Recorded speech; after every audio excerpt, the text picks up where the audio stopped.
Adelante, economista Carlos Viera. Buenas tardes, buenas tardes. Buenas tardes, ¿cómo estamos toda la audiencia? ¿Cómo vamos, Carlos? Vamos bien, vamos bien.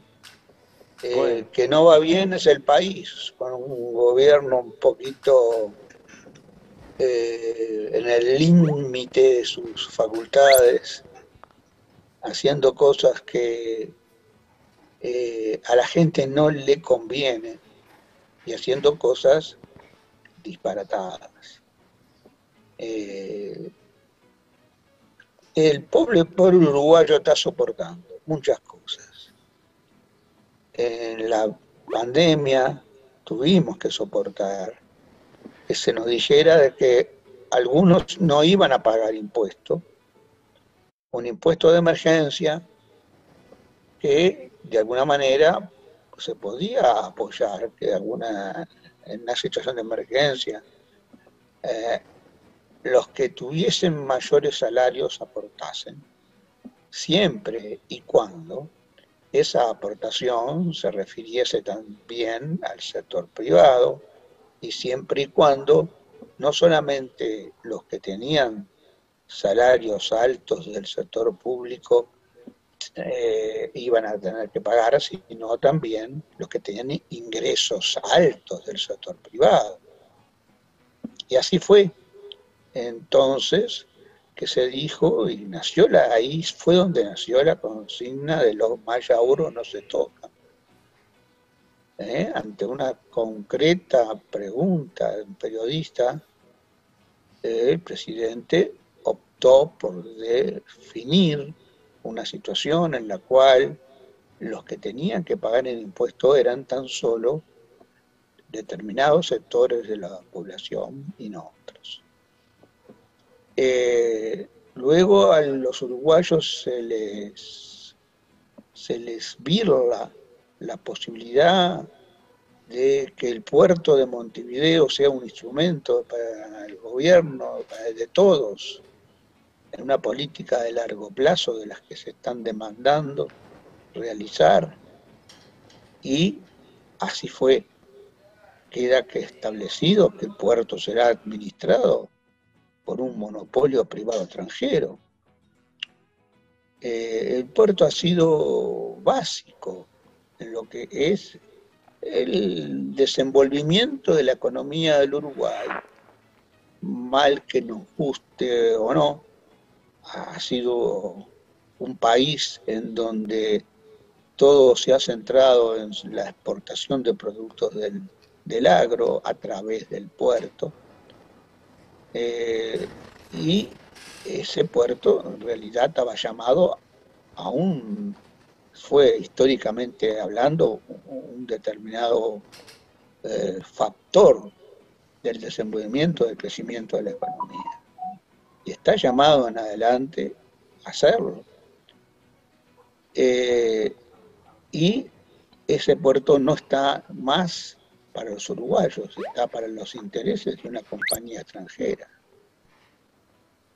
El tema está en la justicia. Creo que no debería de quedarse en eso y no deberíamos de olvidarnos de eso. Para mí es uno de los temas más importantes de los últimos décadas en materia de decisiones económicas. El uruguayo ha visto que hay corrupción en las cercanías, nada menos ni nada más que del presidente de la República. En el entorno del presidente funcionaba una banda delictiva que falsificaba pasaportes y bueno, hay que tener esa condición de ser custodio del presidente para poder realizar esa tarea delictiva, es decir, facilitaba obviamente la tarea delictiva eso, y se plantea, yo no conocía la situación, es una situación que nos avergüenza, que nos deja muy mal parados internacionalmente, con Cualquiera, la, Carlos, cualquiera de las dos situaciones son muy malas. La que sabía y la que no sabía. Si no sabe el presidente de la República y no sabe quién tiene al lado, pasa al lado. Y de guardia es personal es muy peor. jodido. Y si lo sabía es grave también. Yo creo que decir que no se sabía es peor que decir que eso era algo que escapaba a lo que el presidente estaba en condiciones de responder. No era no fue una respuesta adecuada. ¿Se acuerdan de en la época de la dictadura, en la época que salíamos de la dictadura? Yo no tengo conocimiento, ¿no? ¿Quién Vicente era? Chiarino. El Chiarino. Yo no tengo conocimiento, yo no tengo conocimiento. Y te está pasando un elefante por arriba de, de, de, de tu jardín y yo no tengo conocimiento. Bueno, pero además el salario real de los uruguayos ha bajado del orden del 5%, el consumo está descendiendo, yo no tengo conocimiento. El, el ingreso de los jubilados pasa algo similar. ¿Qué puede decir el presidente? No tengo conocimiento. Pues va a decir, nada, yo no tenía conocimiento de que el deterioro había sido tan grave, porque cuando dice que lo va a reponer, después lo dice condicionado a que el desenvolvimiento de la economía mejore. Después va a decir que no tenía conocimiento, que determinados factores van a incidir para que ese desenvolvimiento de la economía sea el que él haya previsto, el que él haya deseado. Hoy en día podemos decir que la gente en el litoral, en los departamentos del litoral, está en una situación, bueno, se padece hambre en Uruguay, las ollas populares así lo evidencia, sea o no sea de la magnitud que se puede discutir, pero las hay y muchas, y eso significa que hay gente que pasa hambre, pero en el litoral la pobreza, el indicador de pobreza en Salto se trepó al 13,5, en Paysandú y en Río Negro al 12,5. Y entonces las intendencias votan, las juntas departamentales votan una situación, reconocer una situación de crisis que tiene que ver con las facilidades para consumir productos en Argentina y no en Uruguay, pero que eso está imbricado en todo lo que es la política económica de conjunto. Son políticas de frontera, de cual dijo el gobierno que iba a tomarme buen recaudo de la situación para paliarla. ¿Qué medidas paliativas se han tomado? Y están los gobiernos departamentales locales, las juntas departamentales, votando que se declare una emergencia laboral. Una emergencia laboral significa entonces que hay necesidad de tomar determinadas medidas y que hay acciones que se imponen al igual que cuando se toma la emergencia sanitaria, al igual que cuando se toman medidas de emergencia para el sector agropecuario por la sequía, que hace poco se tomaron, hace poco, la semana pasada, se tomaron en algunas regiones afectadas por la sequía. Cuando eso ocurre, una de las medidas que se toma inmediatamente es reducir los aportes patronales al BPS, porque como hay una emergencia de la sequía, cosas que de repente puede estar bien. Hay una emergencia por sequía, hay sectores que no participan de la generación de ingresos en el nivel que se necesitaría que lo hagan, que se ven afectados por eso, Y eso significa entonces que se trata de buscarle algún nivel de alivio, y una de las medidas que se toma es que se suspendan el pago de aportes patronales a la seguridad social. Así también se hizo en la emergencia sanitaria, en la pandemia. Y en muchas otras oportunidades se reconoce la situación y se toman medidas de ese tipo.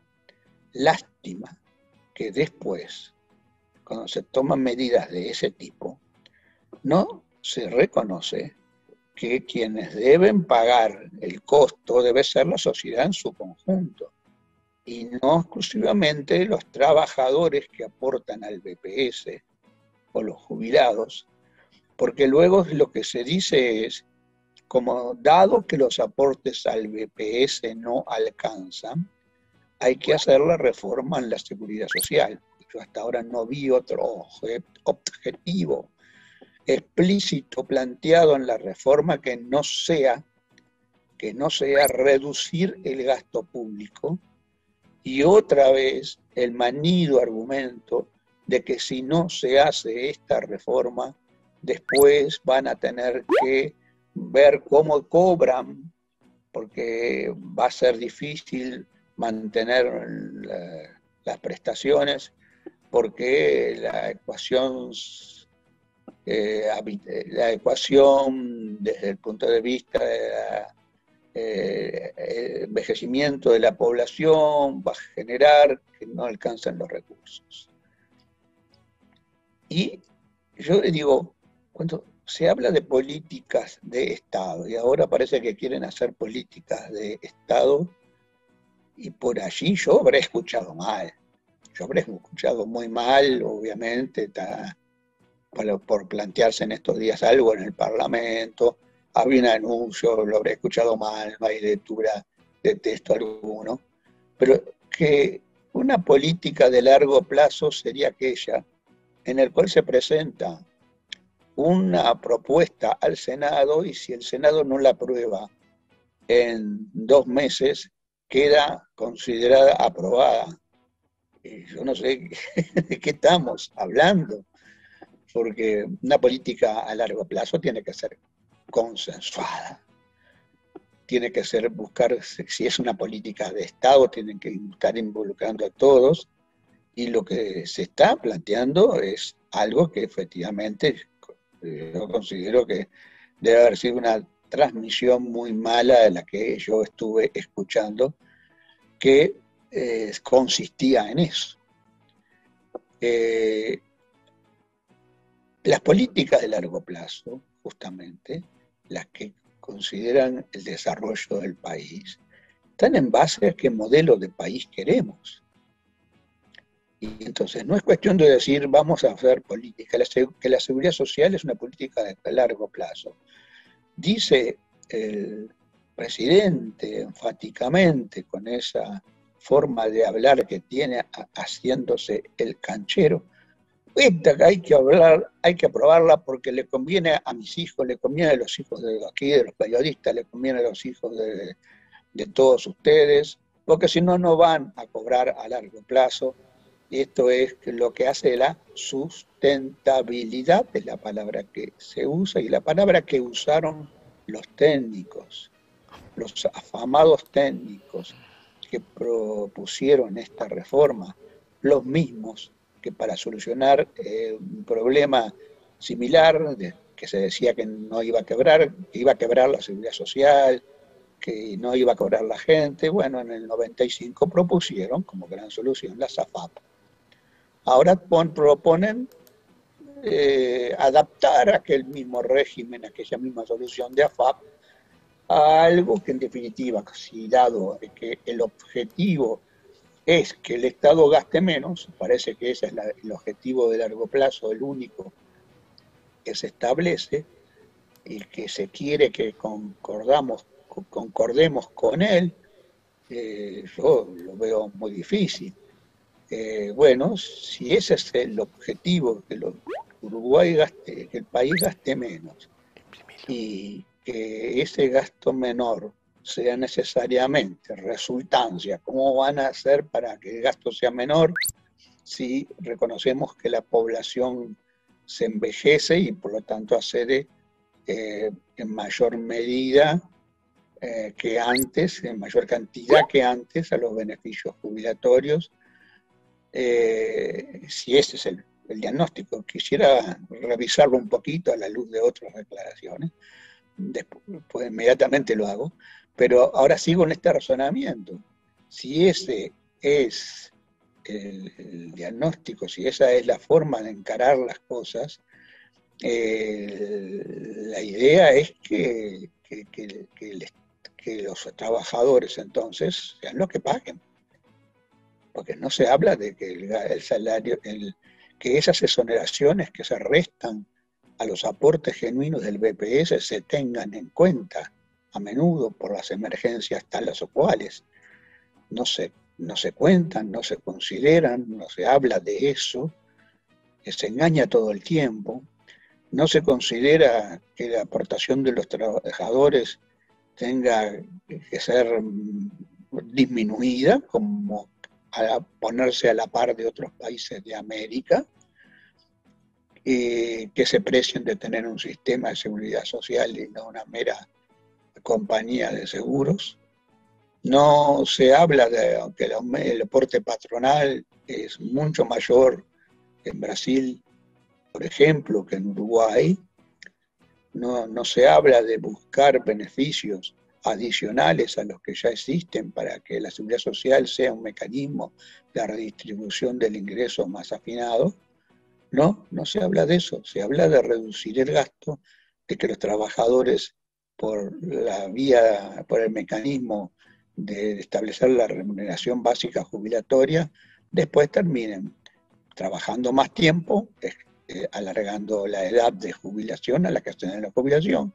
Hoy en promedio lo hacen a los 63 años, ya se plantea el pique a los 65, pero a los 65 hoy se hacen hoy la edad es 60, por más que el promedio después sea 63, en que efectivamente lo hacen. Hoy la edad es 60 años para jubilarse, el derecho a causal jubilatoria se adquiere a los 60 años, pero el porcentaje del sueldo en actividad que van a cobrar al momento de jubilarse es menor, es 52%. Entonces, si estamos planteando llevarlo a 55, a 65, la edad mínima, ¿cuánto es el sueldo? Bueno, según depende de lo que hayan aportado, según depende de lo que hayan capitalizado las AFAP por la parte de aporte que va a la, que iría, que es como si fuera a las AFAP. El mismo fracaso que hubo en las AFAP, en la administración de los aportes, ahora las trasladan fictamente al BPS. ¿Qué quiere decir? Que los trabajadores van a ser los que aporten para reducir más, para reducir el gasto y reciban menos. Si no obtienen el objetivo de reducir el gasto. A largo plazo, las políticas de seguridad social tienen que ver con los factores demográficos, efectivamente. Pero también tienen que ver con la evolución de la economía, del salario real, de la formalización de los trabajadores en el BPS, tienen que ver con los factores que hacen al empleo. Entonces, por ahí es donde realmente se llega a poder entender una política de largo plazo, porque se quiere que aceptemos una política dicha de largo plazo con criterios restrictivos muy facilongos de reducir el gasto público y nada más. Porque además, yo diría, la parte demográfica, yo he escuchado a versiones de Cabildo Abierto, que es quien dice que culpa de la cultura feminista, de la ideología feminista, lo que está ocurriendo es que está reduciéndose la tasa de natalidad. Si ambos argumentos son falaces, porque yo diría quizás la tasa de natalidad en disminución tenga que ver con la disminución del embarazo adolescente y no de la cultura feminista o de la ideología feminista, como se quiere denostarla.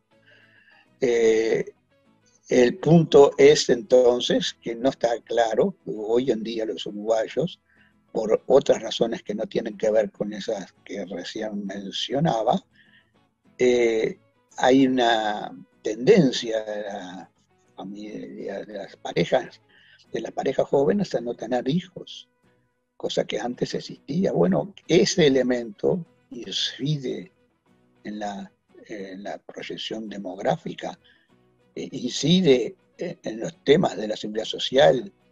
Las proyecciones que sí tenía el Banco de Previsión Social no indicaban la necesidad de un ajuste tan dramático como el que se está queriendo realizar. Entonces, cuando se habla de políticas de largo plazo, tengamos eso en cuenta. ¿Cómo planteamos políticas de largo plazo? ¿Cómo planteamos políticas de Estado en la que haya cierto consenso, porque en definitiva le van a convenir a más de una administración? Qué argumento tan tonto decir esto le va a convenir a la administración que viene, que aprobar la reforma. Me parece que es un argumento para que lo tomen en consideración gente de muy bajo nivel intelectual. Esto no es así. Esto es fundamentalmente una política de ajuste. Y yo no creo que el Frente Amplio deba ajustar una política de ajuste. Yo no lo creo. Yo creo que el Frente Amplio debe de reivindicar que durante su administración, en función del manejo de las variables que importan para el sistema de provisión social, las cosas mejoraron. Las prestaciones aumentaron en el sentido de que se incorporó gente antes, reconociendo un hijo a la mujer trabajadora a efectos de generar causal, de darle años para generar causal. Por ejemplo, amén de haber pagado mejores remuneraciones que las famosas AFAP, amén de haber no tenido ningún problema, que amén de haber dicho de la asistencia financiera que recibe el BPS del gobierno, el aporte estatal en algo que tiene que ser tripartito en todos los países que se precian de tener un sistema de seguridad social. El aporte estatal no creció, estuvo bien. Entonces yo digo, me parecería muy equivocado, que en aras de querer aparecer como constructivos, estuviésemos de alguna manera enmendando pequeñas cosas de algo malo, de algo muy malo, para hacerlo medianamente malo. Así, eso para mí no sirve porque confunde. Lo que hay que hacer es encolumnarse en el movimiento social y políticamente hablando, conducir la sociedad uruguaya hacia mejores soluciones a sus problemas de fondo, y si se quieren políticas de Estado, le discutamos en esos términos y no en los términos tan muy abreviados, tan simplistas en que se las quiere reducir, que es propio de un gobierno que hasta ahora los únicos que nos ha ofrecido son errores en todos los ámbitos, pero errores que siempre están beneficiando a un sector, entonces no son tan errores, son políticas expresas en beneficio de determinados sectores y así efectivamente no se construye la patria. Bueno, hasta la próxima. Seguiremos con la seguridad Muchas social gracias, Carlos. y con todos los otros elementos que van surgiendo, que tienen algo en común, tienen algo en común. Son coherentes en sí mismos, defienden a los de arriba y atacan a los de abajo. Gracias, Carlito Viera. Un Gracias, abrazo hasta la enorme. próxima.